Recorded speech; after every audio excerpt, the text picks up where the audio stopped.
ایک دن سرکار مسجد نبی میں تشریف لاتے ہیں تو آپ دیکھتے ہیں کہ ایک ستون کے ساتھ بڑا خوبصورت وجیح لمبے قد لمبی گردن موٹی آنکھوں والا ایک شخص بندھا ہوا ہے۔ آپ نے پوچھا صحابہ سے کہ یہ کون ہے؟ انہوں نے کہا آقا یہ یمن کا بادشاہ ثمامہ ہے۔ تو آپ نے فرمایا اس کو کیوں باندھا گیا ہے؟ انہوں نے کہا آقا باقی جتنی بھی اس کی فوج تھی، اس کے ساتھ جو لوگ تھے، ان کو تو ہم نے ان کا فیصلہ کر دیا ہے، یہ چونکہ بادشاہ تھا، ہم نے کہا بادشاہ کا فیصلہ آپ خود فرمائیں۔ تو آپ مخاطب ہوئے ثمامہ کو کہ ثمامہ کیا؟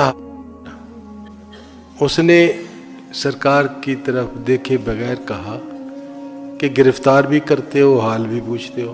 آپ نے فرمایا ثمامہ تمہیں کسی چیز کی کوئی طلب یا غرض ہو تو بتاؤ۔ اس نے کہا نہیں مجھے کوئی طلب نہیں ہے، کوئی غرض نہیں ہے، تم مجھے قتل کرنے والے ہو، مجھے قتل کر دو، بس ختم ہوگی بات۔ اب وہ منہ پھیر کے یہ سارے جواب دے رہا ہے تو سرکار فرماتے ثمامہ میری طرف تو دیکھو، یہ مکالمہ 3 دن چلتا ہے اور اسی پیٹرن پہ چلتا ہے، اور ظاہر ہے صحابہ بڑے بے چین، تلواروں پہ ان کے ہاتھ کہ اشارہ ہو جائے ابھی اس کی گردن اتار دیں۔ تیسرے دن جب آپ نے اسی طرح گفتگو کا آغاز کیا اور اس نے بھی وہ اسی طرح جواب دیے بغیر دیکھے ہوئے، تو آپ نے فرمایا ثمامہ چلیں آج سے تمہیں ہم آزاد کرتے ہیں۔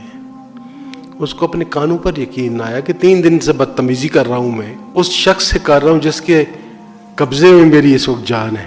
اتنا مہربان، اتنا رحم، میں نے تو آج تک کوئی ایسا جنرل بھی نہیں دیکھا، کوئی بادشاہ نہیں دیکھا، کوئی شخص نہیں دیکھا جس کے ساتھ بدتمیزی کرو اس کے پاس طاقت بھی ہو اور وہ معاف کر دے۔ پہلے تو وہ سکتے میں چلا گیا نا کہ یہ ہوا کیا ہے۔ جب صحابہ نے اس کو کہا کہ بھائی جاؤ تم، اب تم سرکار نے آزاد کر دیا ہے، تو آگے ثمامہ بولتا ہے، کہتا ہے جب میں وہاں سے نکلنے لگا مسجد نبی سے تو میں نے کہا ایک دفعہ اس کو دیکھ تو لوں جو مجھے 3 دن سے کہہ رہا ہے کہ میری طرف دیکھو۔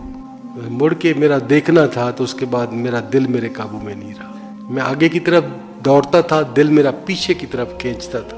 کچھ دیر تو میں نے ضبط کیا لیکن میں مجبور ہو گیا۔ سرکار اسی طرح تشریف فرما تھے مسجد نبی میں نے جا کے اپنا سر ان کے پاؤں میں رکھ دیا۔ آپ فرمایا ثمامہ ہم نے تو تمہیں آزاد کیا تھا۔ اس نے کہا آزاد تو اس وقت کیا تھا جب میں نے دیکھا نہیں تھا، اب ہاں کی آزادی اپنے قدموں میں مجھے رہنے دیں۔ یہ واقعہ صرف میں نے پڑھا ہے یا اس کا القاب میرے اوپر ہوا ہے؟ لیکن میں بار بار اس بات پر اصرار کرتا ہوں کہ صوفیہ نے نبی کریم صلی اللہ علیہ وسلم کے اخلاق حسنہ سے یہ چیزیں زیادہ اپنی زندگی میں لاگو کی تھی۔ کسی سے نفرت نہیں کرتے تھے۔ ہم تو بھائی سیدھے سادے لوگ ہیں، ہم نے اپنے صوفیاء کو دیکھا ہے، ان کے کردار کو دیکھا ہے، ان کی تعلیمات کو دیکھا ہے، ان کے ہاتھوں لاکھوں مسلمان ہوتے دیکھے ہیں۔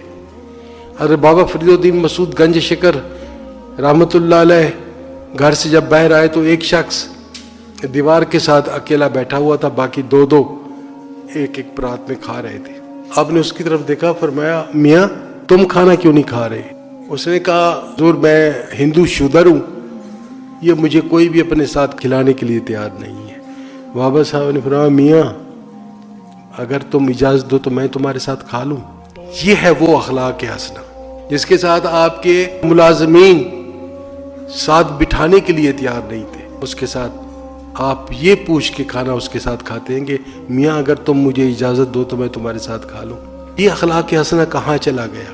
تو میں تو بڑے عرصے سے کہہ رہا ہوں، اب تو بوڑھا ہو گیا ہوں کہتے کہتے، کہ صوفیہ کی تعلیمات جو ایکچولی اسلام کی تعلیمات ہیں، ان پہ آپ چلیں گے تو پاکستان کو آپ بچا لیں گے، ورنہ اس ملک کا اللہ حافظ ہے۔